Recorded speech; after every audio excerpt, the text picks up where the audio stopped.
Merci bien, Chérif Diop. C'est le ministre de l'Emploi, de la formation professionnelle et de l'artisanat. Bonsoir, Monsieur Diop, et merci d'être là. Bonsoir, madame. Merci beaucoup pour l'invitation. Vous avez clôturé aujourd'hui le Salon international de l'artisanat de Dakar. Peut-on dire aujourd'hui que nous avons des artisans productifs et créatifs? Je vous remercie pour l'occasion que vous me donnez de faire un peu le bilan de ce Salon international de l'artisanat de Dakar, la deuxième édition du genre. Je voudrais d'abord vous présenter mes excuses parce que je devais être là à l'ouverture du salon. Malheureusement, pour des contraintes, je n'ai pas pu. Et nous avons donc clôturé ce salon qui est un moment important de la vie de nos artisans sénégalais et africains. Parce que nous avons eu pas moins de 85 exposants sénégalais qui ont montré des produits de qualité et qui ont fait preuve d'ingéniosité. Donc ce n'était pas une foire, c'était un salon donc, qui permettait de découvrir le savoir-faire des artisans sénégalais et de s'arrêter en dehors des expositions, de discuter des problématiques liées au développement de l'artisanat. On s'en sort vraiment avec une bonne satisfaction et je félicite les organisateurs, je félicite aussi les artisans qui ont fait preuve. Dans un contexte de coronavirus, comment ça s'est passé l'organisation? Ça ne devait pas être facile. Ah oui, ça ne devait pas être facile, mais vous savez qu'un salon international, ça se prépare sur presque un an. Parce que nous avons fait la première édition en 2017 et la deuxième devait avoir lieu en 2019. Nous l'avons déplacé en début mars 2020 pour des contraintes internes. Vous savez que 2019 a été une demi-année presque avec les élections, etc. Mais nous avons pris toutes les dispositions nécessaires qui permettaient d'abord de contrôler tous les participants qui venaient des autres pays. Nous avons reçu 11 pays qui sont venus participer avec des délégations ministérielles, des artisans des autres pays. Et avec le ministère de la Santé, nous avons pris les dispositions pour un contrôle effectif des gens qui venaient, mais aussi des dispositions au niveau du centre des expositions pour permettre aux gens de se laver les mains et d'avoir des produits pour se protéger. Nous l'avons fait aussi de manière très soft. Comme j'ai dit, ce n'était pas de grands rassemblements. Nous avons fait, c'était vraiment un salon moderne où on avait la partie exposition et des visites des professionnels et des acquéreurs potentiels. Alors vous avez parlé de salon professionnel, les artisans ont du métier au Sénégal, c'est un constat. Oui. Il est avéré qu'ils ont du métier, mais ils ont du mal à se moderniser justement, alors que vous venez de faire un salon très moderne. Mais oui, c'est parce que justement les gens pensent que les artisans sont encore pas modernes. Mais il fallait visiter le salon pour comprendre que les artisans, quand même certains, c'est vrai que la majeure partie est encore dans une situation qui nécessite une amélioration. Nous avons un programme pour cela. Mais nos artisans, quand même, il y en a qui sont beaucoup modernes, qui font des produits de qualité, de dimension internationale. Je ne veux pas faire de publicité, mais il y en a qui ont des marchés jusqu'à l'international. Mais c'est vraiment des gens triés sur le volet. La grande masse, évidemment, est restée encore dans ce stade basique. Et aujourd'hui, l'ambition du président de la République, c'est quand même d'accompagner la grande masse pour qu'ils puissent aller dans la production de qualité, mais aussi dans la standardisation. Le stade basique dont vous parlez, ça correspond à l'informel. Oui, vous pouvez dire informel, mais l'ambition que nous avons, c'est de les tirer de ce stade informel-là, où ils ont des espaces de travail beaucoup plus organisés, beaucoup plus modernes, beaucoup plus équipés, parce qu'aujourd'hui, l'ambition du gouvernement, c'est d'accorder une bonne part de la commande publique à ces artisans, mais il y a encore des préalables. On a fait un pas, des pas très importants ont été faits, mais il reste encore des choses à faire. Nous avions un objectif de 15% que nous avons dépassé et le président de la République veut que l'artisanat constitue vraiment le moteur qui impulse l'industrialisation tel qu'il le dit dans ses 5 initiatives. Donc aujourd'hui, nous avons un programme d'accompagner les artisans pour qu'ils soient dans des cadres beaucoup plus formels, beaucoup plus modernes.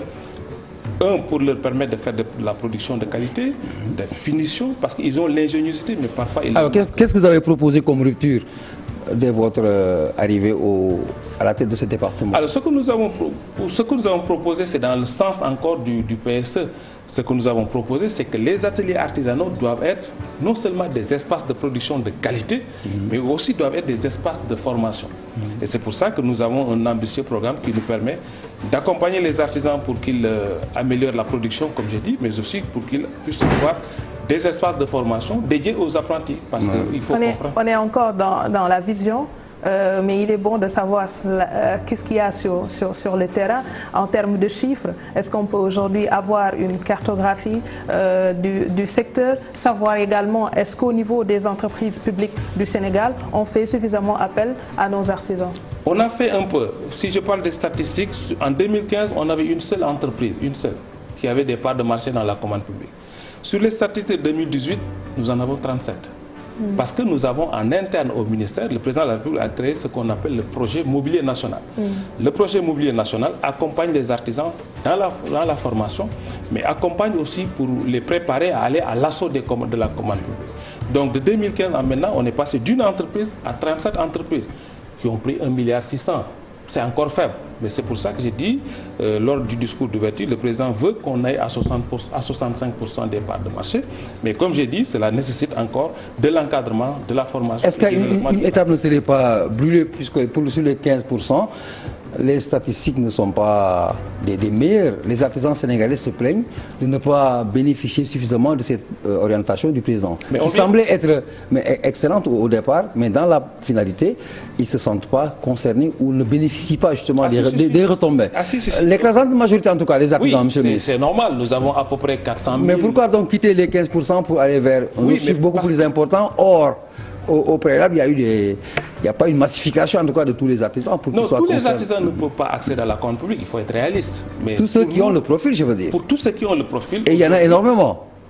Bon, il y en a vraiment qui ont le profil, mais c'est une compétition. On peut gagner comme on peut ne pas gagner. L'essentiel pour nous, c'est de les mettre dans les conditions d'aller à l'assaut de la commande publique. Et les conditions que j'ai dit, c'est d'abord la formation pour qu'ils comprennent le principe, comment ça marche les marchés publics, comment il faut faire pour y aller. Mais en amont, il faut aussi la partie technique, la formation technique, les équipements nécessaires. Et sur ça, nous avons fait, de 2015 à maintenant, nous sommes passés d'une entreprise à 37, c'est déjà beaucoup. On espère que quand même dans les années à venir, nous allons en faire plus. Sur quel levier le Sénégal devrait-il pouvoir s'appuyer pour qu'aujourd'hui, qu'on puisse avoir un secteur artisanal qui tend vers l'industrialisation?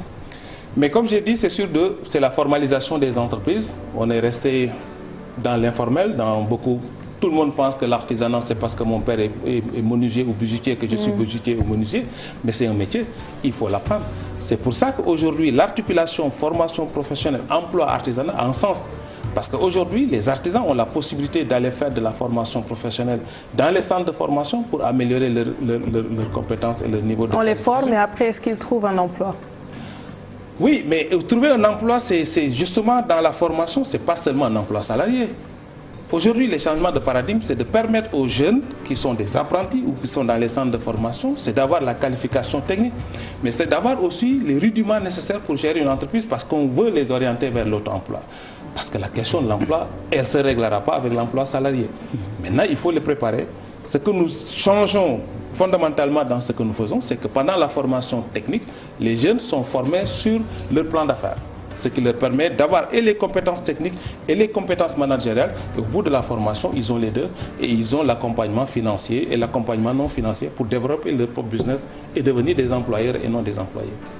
Autre chose qui nous interpelle, on a lu dans la presse, il y a de cela une journée, l'ancien ministre Abdoul Mbaye qui dit que le chef de l'État l'a plagié, qu'il avait un programme sur l'artisanat, qu'il avait eu à publier lors de son congrès, alors que ce plan-là a été copié ou plagié par le chef de l'État dans le PSE, puisque, dit-il, dans le PSE, seuls les paragraphes 151 et 152 parlent de l'artisanat.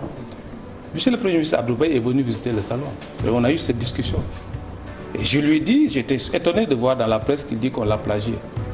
Mais si on regarde la chronologie des faits, je lui ai demandé d'ailleurs quand il est venu visiter, vous avez lu le Yoonu Yokkute et vous connaissez mieux que moi le PSE parce que vous en étiez artisan.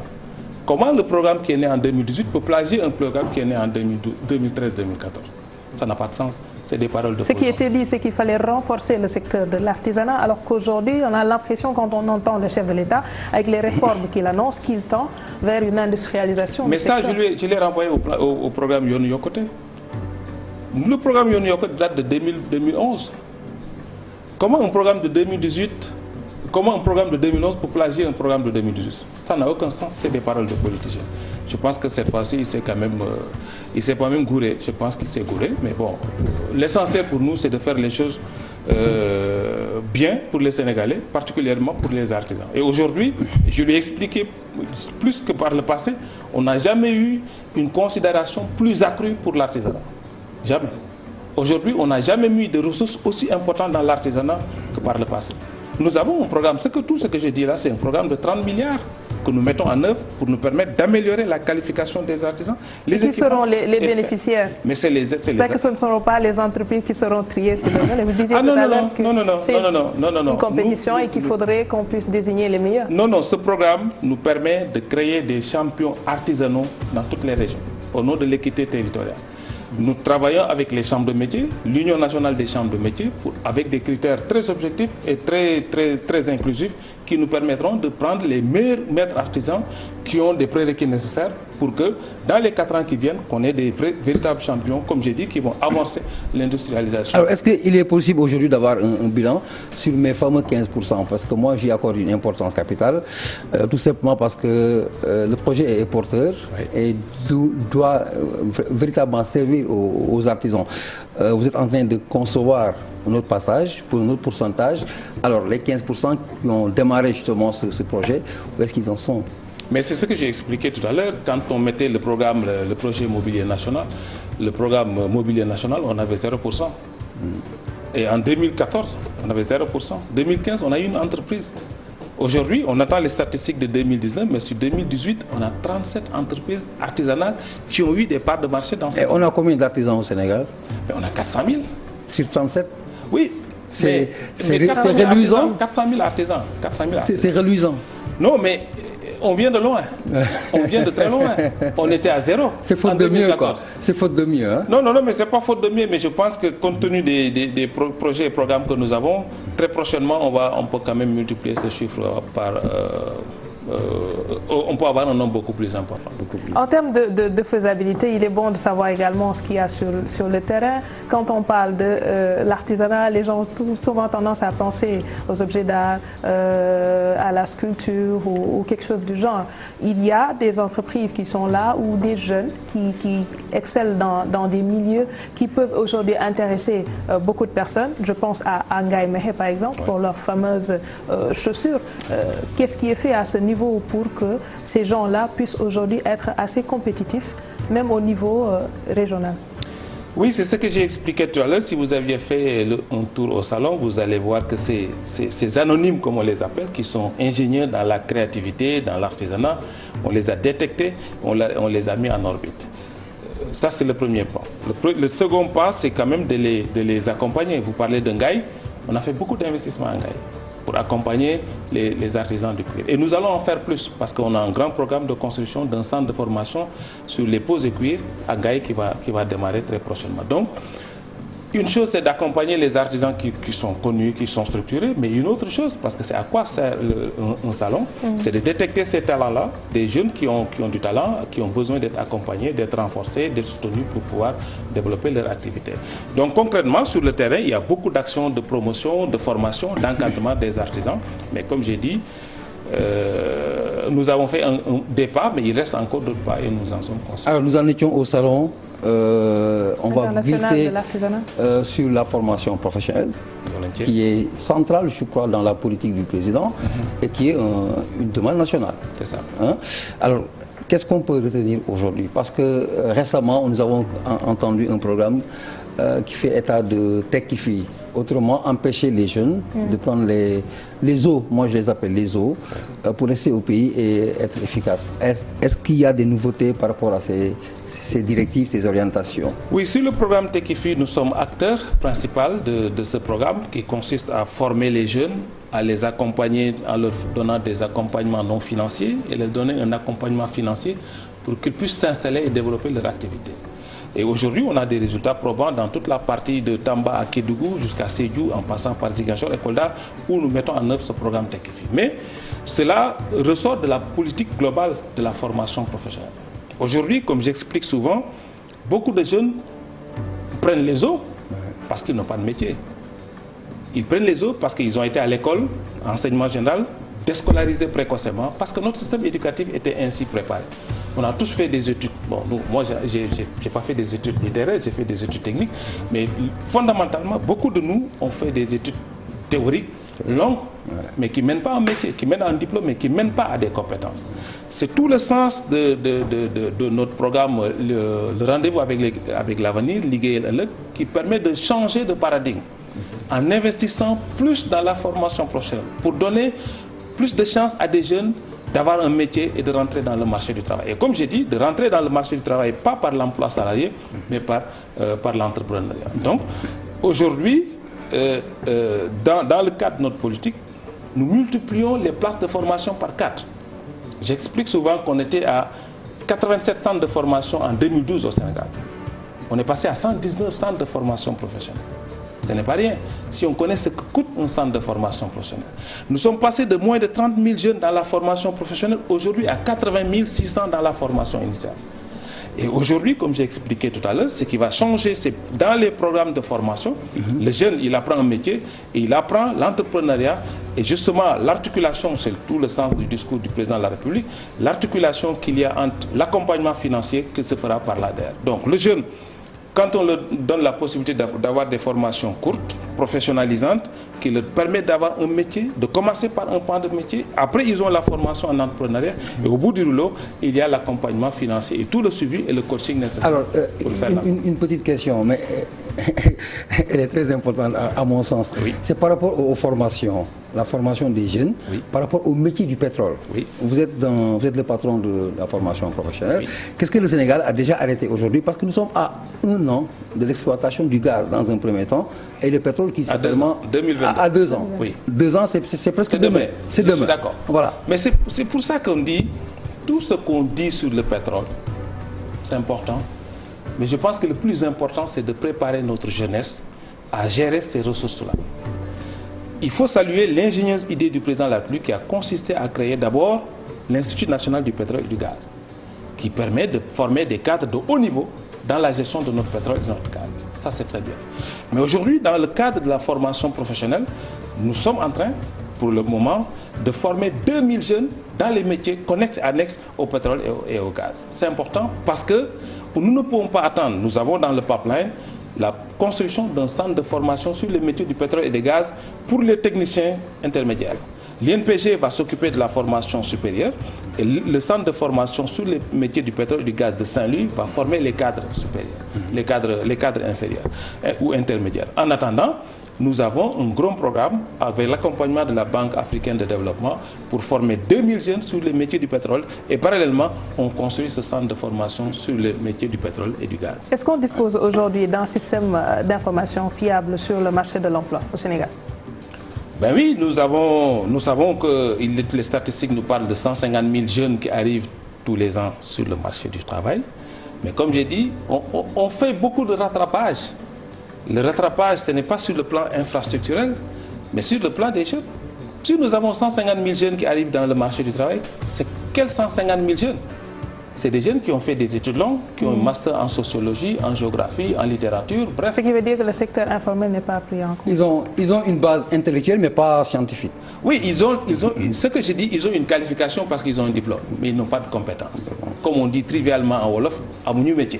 Ils n'ont pas de métier. Aujourd'hui, l'objectif, c'est de renverser la tendance pour que le maximum de jeunes puissent aller vers des formations courtes, qualifiantes, professionnalisantes, qui leur permettent d'avoir un métier. Aujourd'hui, on a besoin de bouchers. On n'a pas de bouchers qualifiés. On n'a pas de plombiers qualifiés. On commence à en avoir. On n'a pas d'horticulteurs qualifiés. On n'a pas dans l'agriculture, c'est un secteur qui nous donne beaucoup de satisfaction, mais on n'a jamais eu de centre de formation sur les métiers agricoles. Nous en avons aujourd'hui. Et où en est le pôle des métiers de Diamniadio? Il avance très bien. Je suis allé le visiter il y a 2 semaines. Il avance très bien. Aujourd'hui, on y fait des formations sur les BTP, des formations sur les mécaniques moteurs, des formations sur la maîtrise énergétique. Et nous sommes en train de finir un complexe sur les métiers du tourisme et de l'hôtellerie. Et un complexe sur les métiers de l'agriculture qui vont servir de centre de référence pour la première fois, parce que ces centres seront les centres de référence à Diamniadio, au pôle des métiers. On aura des centres satellites à Saint-Louis, à Ziguinchor, à Thiep et à Tamba un peu. Alors, oui, quand est-ce que le Sénégal pourra être autonome à tout point de vue sur la question du gaz et du pétrole? Autonome dans quel sens? Autonome au plan de l'expertise. Ben, je pense que c'est un processus. En tout cas, nous, on discute beaucoup avec les pétroliers parce que les formations que j'ai dites tout à l'heure, ce ne sont pas des formations sorties ex nihilo, c'est des formations qui sont détectées, validées par les pétroliers.